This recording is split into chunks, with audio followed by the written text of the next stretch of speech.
Studio 6 continues. Welcome back, everybody, here on this Friday's edition of Studio 6. Gosh, I'll tell you what here, this gentleman right here, Victor Carrington. I talked to him just for a few minutes beforehand. What a story there. Now, you got this book out, and the name of the book happens to be, I got to look here in front of it, Just When You Thought You Knew Me. And I'm going to tell you what, folks, I don't think you could pick a better title for it. To sit down and talk to him, hearing his story. So listen up here real quick. Victor, first of all, welcome. Thank you. I'm glad to be here. Well, yeah, and you got this book here. Let's talk a little bit about your background, because as soon as you start your background, then it's going to be like what, and then why, and why are you doing this? Tell me a little bit about your background. So when I was 6 years old, my mother taught me and others how to shoplift. And me being a mother's boy, that ran with me, and I did what I felt like I was told to do to make my mother happy. Through some juvenile facilities that eventually led to 2 prison sentences. The first one did a total of 19 months. No success with it, no rehabilitation for my crime.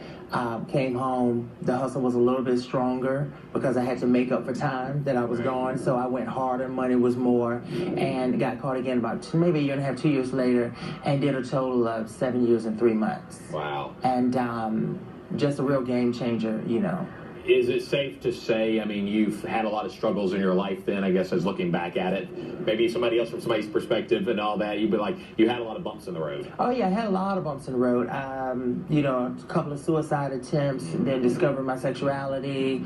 And then when the realization came why I was actually doing this, I was in prison after I got my second parole turned down. I was in prison, and this stranger, you know, pulled me to the side and talked to me. And that made me realize that all those years my mother had been manipulating me to do this, and it was that moment, I was 25, that I took control of my life for the first time. The stranger that you know sort of helped you get everything together, was that somebody in prison? Yes. So somebody in prison pulled you aside and said, basically, let's talk. Right. He was an older guy, and he had done a lot of time, and he saw that I was allowing my time to do me and me not do the time. Yeah. And he pulled me to the side and just said, listen, you know, you cannot do it this way, because I was going to kill myself. Mm-hmm. And I went into a deep depression for about 2 weeks, and I was going to kill myself. So here you are now. Get my fast, what your age is now? 44. You're 44 years of age. You've been going through this throughout your life. You've had to deal with shoplifting, the prison, like you said, dealing with as far as your sexuality, correct, suicide, and all of that. Correct. I mean, all of a sudden, a light bulb went off, and you just changed things. And so now you have a book. I mean, that's a big decision to leave there. What made you decide to write this book? The book started as a college essay back in 2002, and I edited it up to 2007. I didn't want to be an author, so I just left it alone. It wasn't something I wanted to do. But then last year, after moving to Dallas in 2014, 2 people learned a little bit about me and said, oh, you need to write a book. So I pulled it out, updated it, and here we have it. So you have a book now. You know, let's talk about the purpose of this book. What do you hope that it's able to do? And I know it's more than just one thing. I get the feeling of that there. But who do you want this book to, you know, get to have an impact on? Well, we wanted to get to everyone. Incarceration impacts everyone.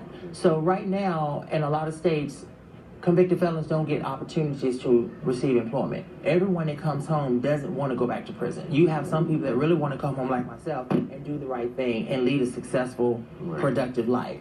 So the objective is to get it out there, for one, to let people know, okay, one can do it, anyone else can do it, but you have to give opportunities. You have to give them a chance to show that they are going to lead productive lives, or they're going to go back to prison.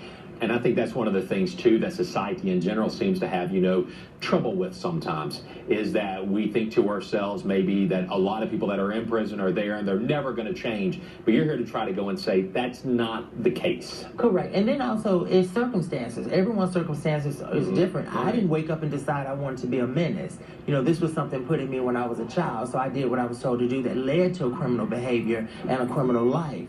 I think everything should be based on circumstance. Now, for right now, we're in probably the most crucial election I've ever seen. Exactly. And prison reform is a hot topic right now. So President Obama just commuted the 61 drug offenders.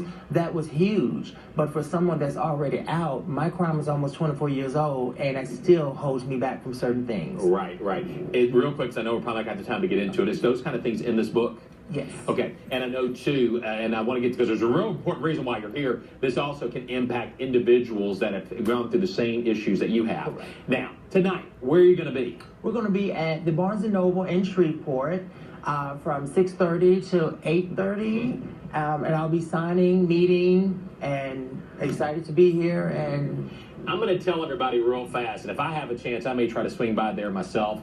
You got to come, and probably people can talk to you, ask you some questions too. And but go by there and see him because I think this is one of those big issues. It's an issue there that that has to be tackled. Exactly. And to try to help people there because the system is there when you get out of prison, but it's also the system as a whole that helped to create situations that you got into. Correct. Also at the same time there with it. Victor, I appreciate it. Thank you so much. Thank you so much. Very impressive person. Go see him this evening. Book signing, Barnes & Noble. Find out about his book, Just When You Think You Knew Me. I got to read it off there. Anyway, stick around, everybody. Got more Studio 6 for you coming up right after the break.